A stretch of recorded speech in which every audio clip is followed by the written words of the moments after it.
Forgiving someone who apologizes and changes their behavior is one thing. Forgiving someone you can remove from your life is one thing. But how do you forgive someone who keeps hurting you? As the director of Stanford University's Forgiveness Project and author of Forgive for Good, Frederic Luskin has dedicated himself to answering these kinds of questions. Frederic has his PhD. He is the department chair for clinical psychology at Sofia University, and he is one of the world's leading experts and researchers on the topic of forgiveness. He came by that topic honestly, as you'll hear on today's podcast, when he puzzled through difficult relationship situations with a friend as well as with his mother in law. It was Fred's wife who gets the credit for ultimately waking him up to how his own unforgiveness was a choice. On today's episode, we define forgiveness, identify how we know when we have forgiven, and look at the 9 stages of forgiveness which Fred has identified. Nobody wants to hold on to the stress of the past. Nobody wants to admit they are unforgiving of others or of themselves. But according to Fred, we are all to blame for how refusing to forgive hurts us. And in every single moment of our lives, if we can accept what forgiveness really means about the truth of reality, we have the power to be free. Most people you meet reject forgiveness, Hmm. that they want their grudges and they want to have somebody to blame for their life. But Hmm. forgiveness is a acknowledgement that painful things will happen. People will see things very differently than I do.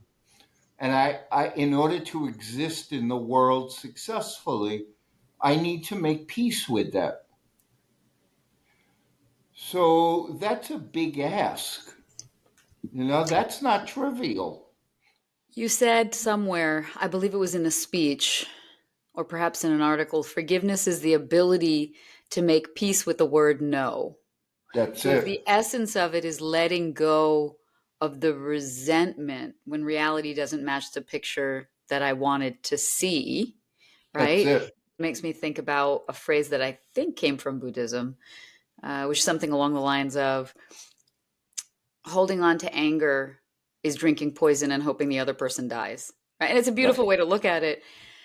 Easier said than done. I think some people are good at forgiving what I consider level 1, which is you forgive them in the sense that you successfully remove the emotional charge from thinking about the person and the thing that happened.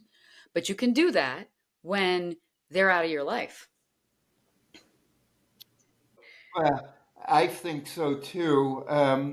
And one of the Buddha's, statements is somewhere along the line of, hatred will never cure hatred. And so that is the core issue of the problem with unforgiveness, is that we're putting unkindness into a situation where we're objecting to unkindness. That's And powerful. boy, is that a tough sell. But it's an endless human choice that to some degree has been proven over and over to not be as successful as we would hope. But see, this is why I reached out to you with the question I did, which was how do we forgive someone who continues to re-victimize us?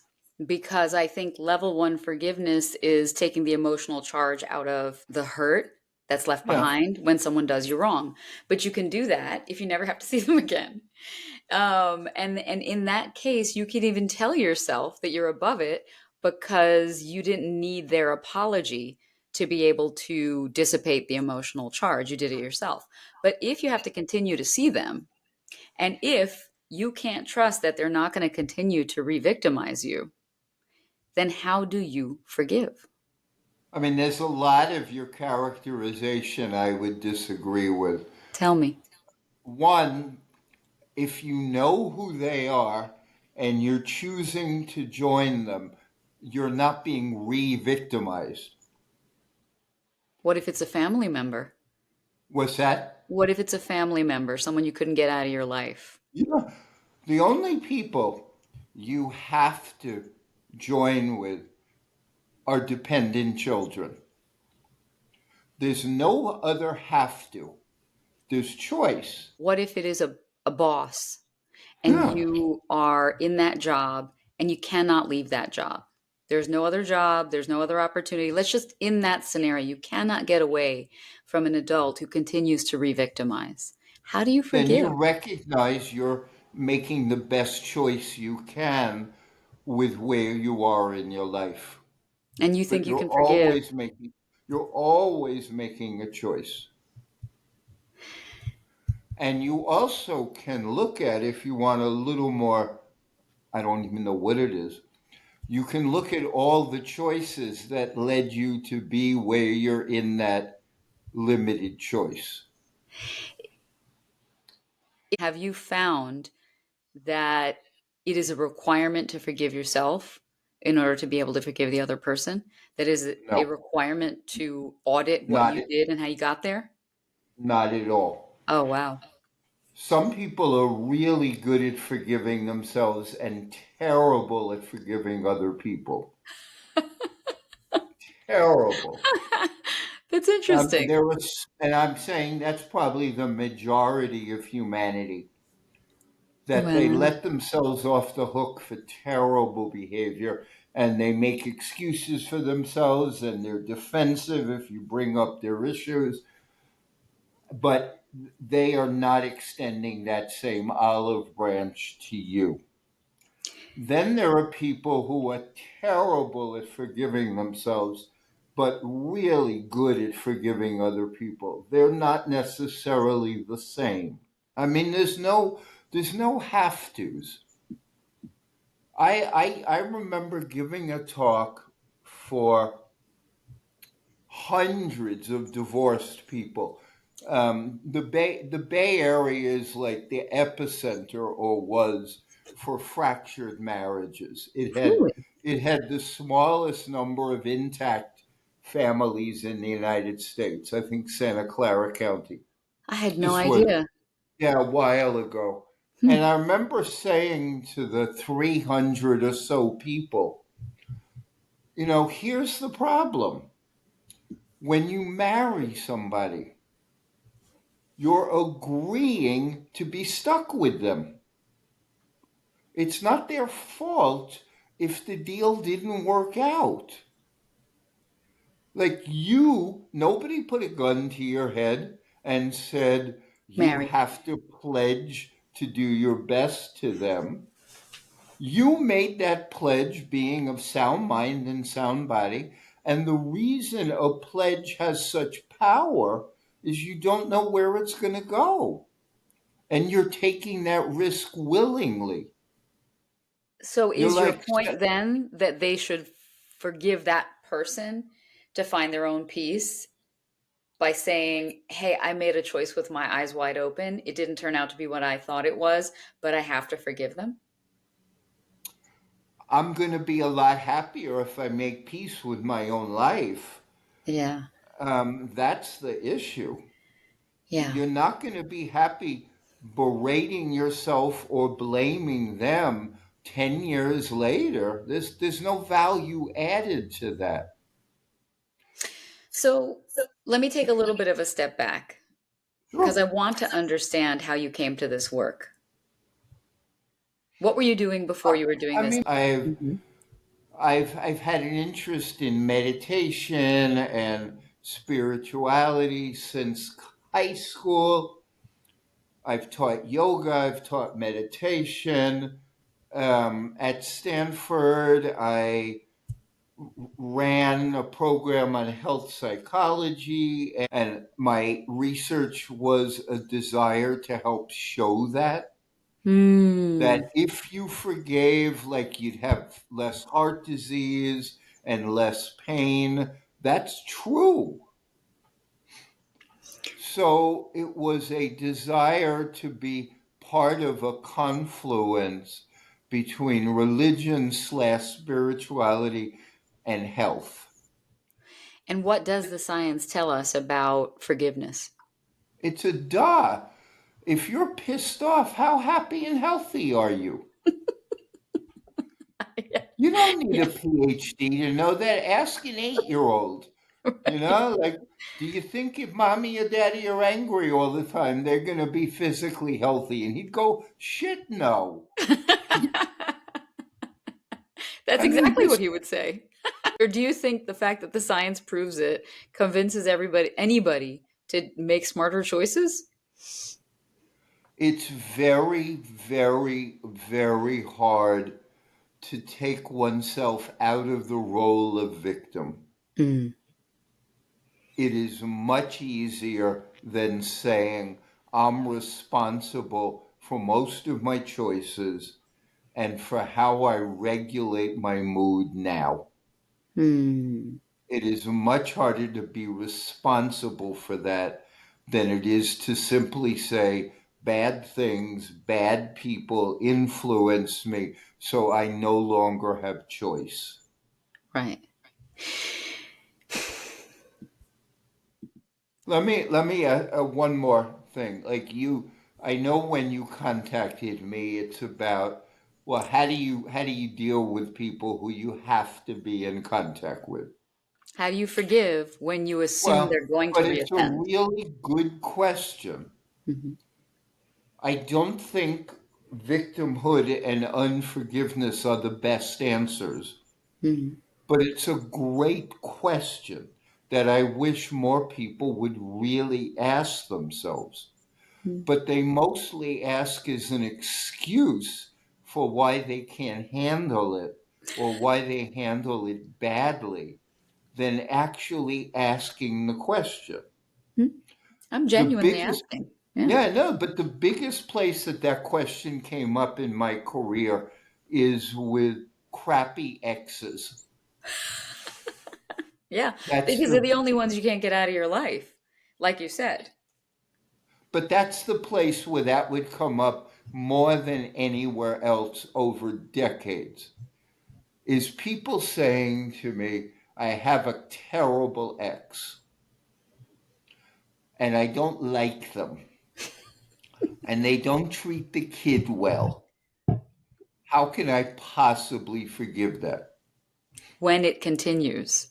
when it continues? Mm, And I would say two couple of things. One, who chose them to be your ex? I chose the whole deal. mhm, So the only reason they're their ex is I chose them to be a partner. So, since it was my decision, it continues to be my decision to ask myself, how do I best deal with this? And it's very unlikely that demonizing them regularly will help you deal with it. mm, It will interfere with your brain processing and it'll interfere with your heart. mm. So your prescription is that they should go into their phone and they should change their co-parent's name from Jonathan to I pray you heal. What it would be was, I love myself and my child enough Mm, to show resilience, mm, not bitterness and blame. mm. That would be the prayer. That would be the prayer. It's a beautiful prayer. Yeah, I know.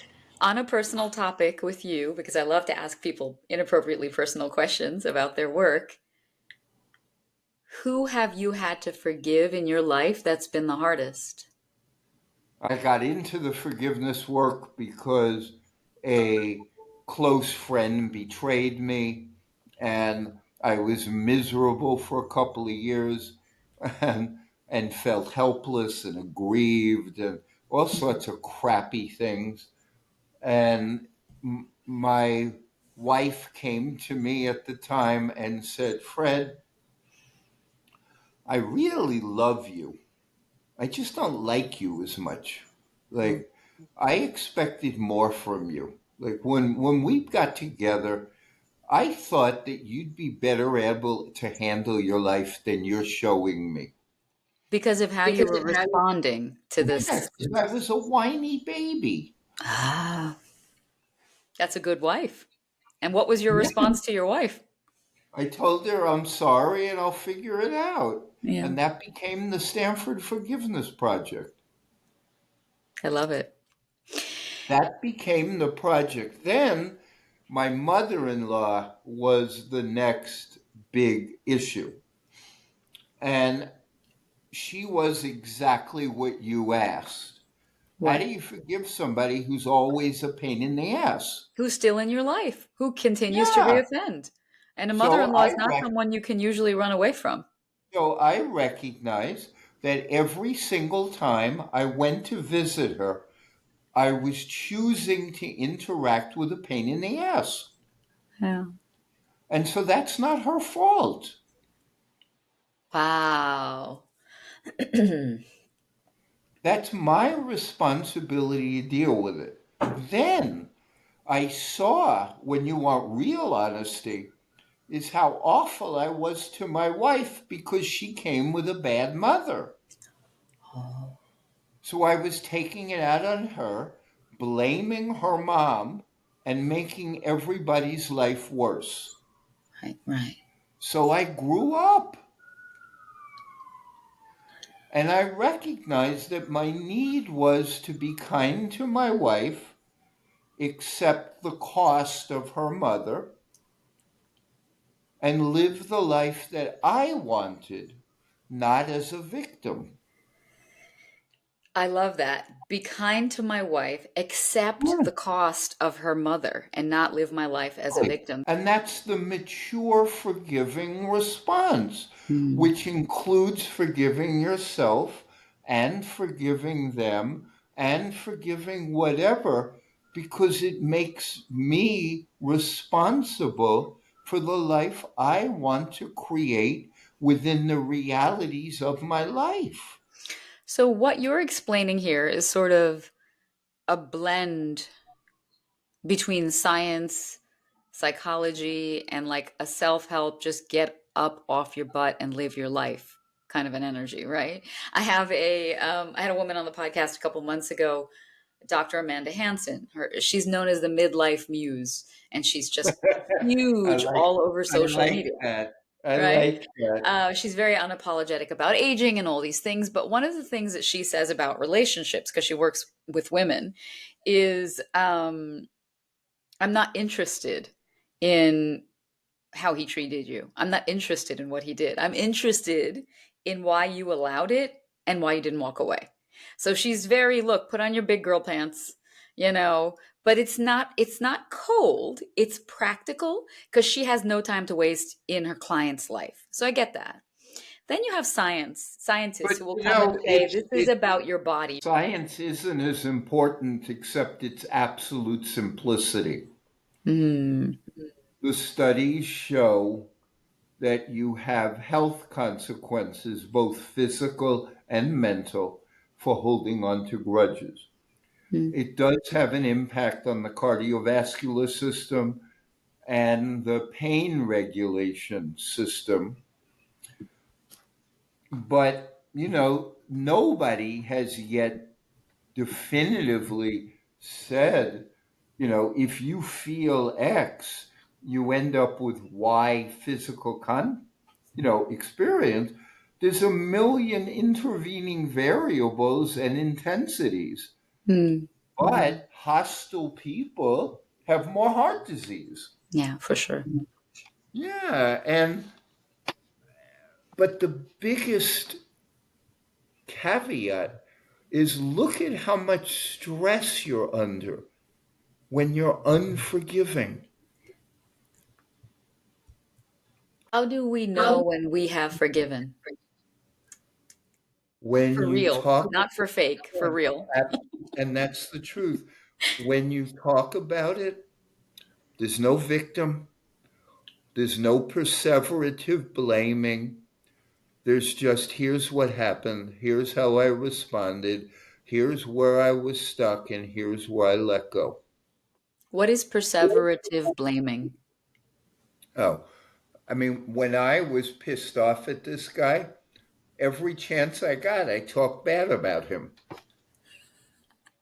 Unrelated to the topic at hand. Sometimes, Just, sometimes somebody the asks me skies are blue. That guy wears blue and he's the worst. And you know what he did to me? that, and you watch people who haven't forgiven, that's how they behave. Mm, mm. Somebody talks about their Uncle Harry. They remember when their ex's bum uncle said something nasty to them. Right, right. So, so, so do you feel comfortable sharing what he did to you all those years ago? He, oh, this was even in my book. It's Mm-hmm. what spurred the whole thing. Mm-hmm. Um, my wife and I invited he and a new partner to dinner, and something bad happened on their end, and I didn't hear from him again for like 2 years. And didn't have any explanation. He just dropped the relationship entirely. And I got both furious and scared. Well, that vulnerability drives us all. And one of the bad long term responses to our vulnerability is holding a grudge. Hmm. We know we don't know how to deal with life. Some situations remind us that we can't deal with life. In order to fake protect ourselves from that vulnerability, we go F you to the person who reminds us how vulnerable we are, but we don't grow. We Wow. simply stop growing. Well, we do know for sure, and you don't need science around this, that in order to grow, you must forgive. Because if you're not forgiving, you're not learning. You're missing the whole journey that's happening, right? There's one other thing. You know, Desmond Tutu's famous, without forgiveness, there is no future because you keep on relitigating the past. Yeah. You're holding And on, you're that's, staying. but that's the key message. Mm. And unforgiveness is a story about your past. You want a future oriented story about how you dealt with a life difficulty, how it kept you stuck, but somehow you freed yourself from that so you can move on without bitterness. Mm. That's what we all want. We don't know how to get there. If it were so easy. There's like a fable. I'm not sure where it comes from, but it's a fable about a monkey and forgiveness that's about humans. Ultimately, they say apparently a coconut in a small village was hollowed out and filled with rice because people wanted to catch the monkey. So they hollowed it out, they filled it with rice, and on one end they connected it to a chain fastened to a tree. On the other hand, they put a hole that was just small enough to allow the monkey to slide its hand in, but not big enough to allow him to pull it out if it was a clenched fist. So he could slide in his fingers, but he couldn't pull out a clenched fist. So he puts in his hand and he grabs at the rice. Then the villagers come to try to capture him, and he sees them coming, but time and time again, the monkey will not let go of the rice.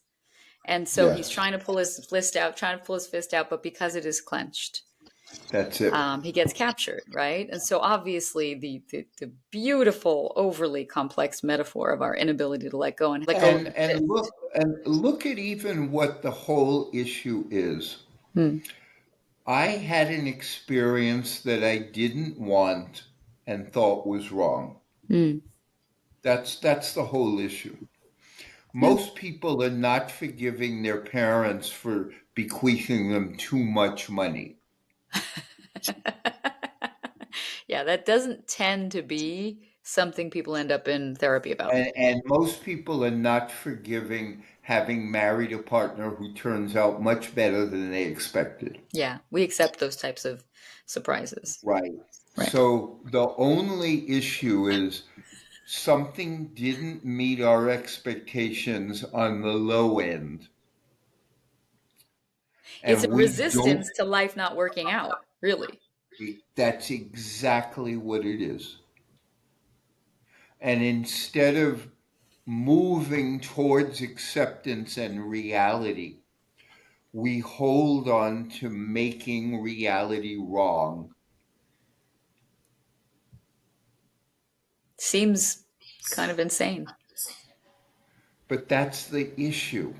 And when you say, like, there's a tough love piece, Mm.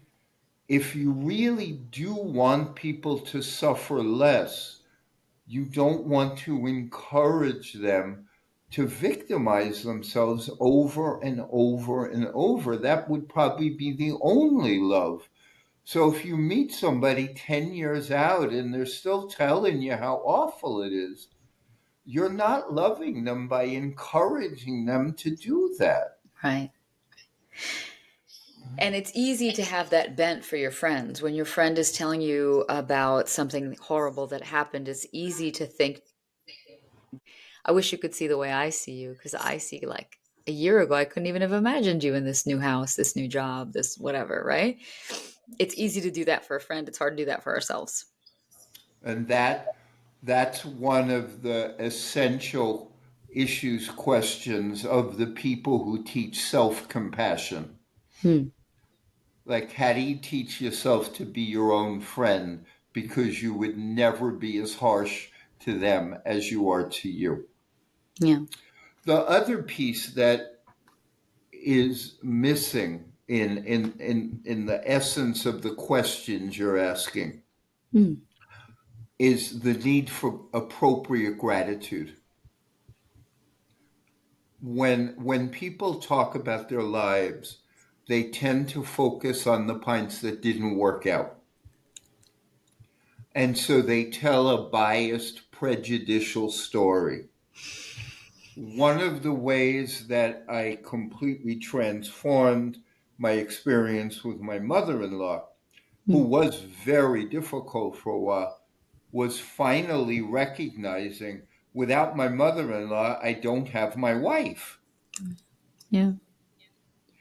So I got a deal here, you know? It's like this is a package deal.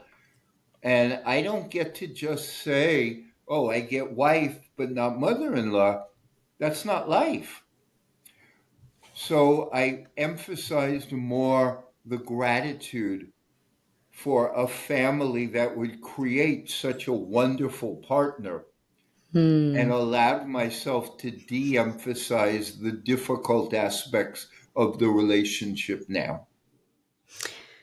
That even when we think of our lives now, we're so dramatically ungrateful that we're not capable of an accurate representation. So if you ask yourself or me, what kind of day are you having? We don't tend to remind ourselves we woke up in a bed, we had running water, food in the refrigerator, an education, an ability to speak, An expectation of friends. safety. I mean, so many Right. people on plan don't have an expectation of safety. Hmm. So it's our lack of truth telling that is also at the heart of unforgiveness. It's a very negative perspective on life. The only caveat to this is when you've been slammed or when you've been mistreated, you have to grieve and feel crappy for a while. That's part of the essential process of a human being. And unforgiveness is in like grieving that won't stop. Hmm. But it's not wrong. It's just kept going way too long. And that's the perseverative nature of it. Don't you have to accept before you can grieve, or are you grieving the whole time? I mean, the first step of forgiveness is recognizing it's for you and for nobody else. That's the first step. Recognizing that forgiveness is for you. Yeah. Hmm. Hmm. Second step is it occurs now, has very little to do with the past. It has to do with what kind of life you want now. Hmm. Third step, it has really nothing to do with rejoining a relationship or condoning bad behavior, but release all your bitterness. Just Hmm. take them to court because that's what you're supposed to do. Hmm. If you have something wrong with your foot, you go to the doctor, but you don't hate your foot. Ah, I love that. Okay. Okay. So those three are essential beginnings and understandings of forgiveness. It's just for you.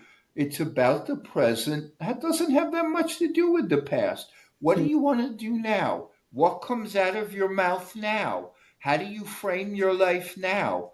The past is gone. Mm. And then that last step is you're freeing yourself from bitterness and tension about your own life. It's your freedom. It You can still, involves, but it involves having to accept the life you've got. And that's a big, I mean, that should be 9 steps in and of itself, no? and don't accept your life and be miserable. That's fine. I mean, That's your choice, right? Yeah. exactly. No, I The, understand the, that. the existential element was I've told people who don't want to give up their grudges, that's your choice. Just don't complain about it. But they're talking to you because they want to complain. So that's the scenario, right? So you've Most got, yeah. most people want to be at peace. They just use very unskillful means to get there. Yeah. So you've got step one, step two, Oh, I step gave three. you the first three steps. I think those are the first three. Then I, there's a step of when you're upset, calm down. hmm, Practice meditation, look out the window to beauty, knit, whatever it is. Remember you love someone, but at the moment that you are upset, calm calm down. your body down. Mhm. And then the step after that is remind yourself basically of the Rolling Stones song.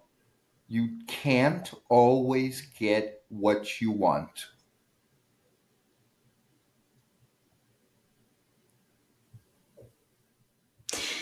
And that's done in present time. Yeah. I mean, it sounds like, you know, number one, sort of acknowledge that it happened and that forgiveness is your choice, right? Then move on to figure out what is the practical step I need to take for my life, but try to take the emotional charge out of it. Then, when you've got that plan in motion, try to get out of your body, get it out of your body, just physically, emotionally regulate, but like get it out of your body, right? Then get a little philosophical, put on a little bit of Rolling Stones. You can't always get what you want. And then count your blessings. Always remind yourself of how bountiful, for most of us, our life is. Yeah. Living in the United States, shocking bounty. Being middle class or above, astonishing bounty. Good Don't health. forget that. Yeah. Just don't forget that for a second. And then change the story you're going to tell yourself. Just change the story, That right? that's it. And um, yeah, that's the piece of it. But the release is like change your story, and then like that story, the going forward story is I'm defining this experience as a speed bump, Hmm. not the defining characteristic of my life. Yeah. What is the hardest part for people of these steps? Probably the hardest part is really knowing what forgiveness is and isn't. When you know what it is, most people want to do it. Hmm. When you think it means forgive and forget, which a lot of people think it does, then you don't want to do it. And what we offered was a very simple forgiveness doesn't mean to forget, it means to remember differently. and they think forgiveness means they have to reconcile with a terrible person. And no, it has nothing to do with that. And it means that you can't think that it was wrong. And the essence of forgiveness is something wrong happened. I'm just not going to burden myself with it for the rest of my days. There's this meme that goes around where people talk about um, if a snake bites you, you don't chase down the snake to grab it, get its attention, and try to explain to it why that was not okay. You just get yourself to a doctor. So You if know what the you're best saying is you got to change the story, then maybe the story goes from, I thought I was taking a walk with my friend, but it turns out I was wrong because the entire time it was just a snake and the snake bit me and then I got the antivenom and I'm fine. It was a speed bump. Somewhat, or like no, but that's true. An analogous thing is the guy who goes into a cage with a lion and expects the lion not to attack him just because he's a vegetarian. Right. Okay, sure. How'd that work out? Yeah. An addict is going to use, a liar is going to lie, a selfish person is going to be selfish. That's reality. What is the story that you needed to stop telling yourself in order to learn to forgive? Me personally, with my friend, I stopped giving his behavior so much power over me. Like, so instead of telling a helpless victim story, I started telling a more realistic story. With my mother in law, the same thing. And I can tell you, as a final comment, very late in her life, she apologized to me. Hmm. Very late in her life. She was in her 80s. And she came to me and said, Fred, and she was not all there Mhm. mentally. She said, I don't think I was that nice to you. And I said, You're right. You weren't that nice to me. And she said, I'm sorry. Okay. So I left. It percolated in me. The next time I saw her, I said, Susan, I don't think I was that nice to you either. So will you accept my apology so we're clean? Hmm. That's what we want. That's beautiful. And I bet your wife, not only as your wife, but also as her daughter, could not have been more grateful for a much, much happier husband and a much more peaceful mom. And a less nasty husband, because we use our grievances to defend our nastiness. Yeah, for sure. And I'm not always first at the party, but when I realize it, I don't want to be causing suffering in others that I don't have to.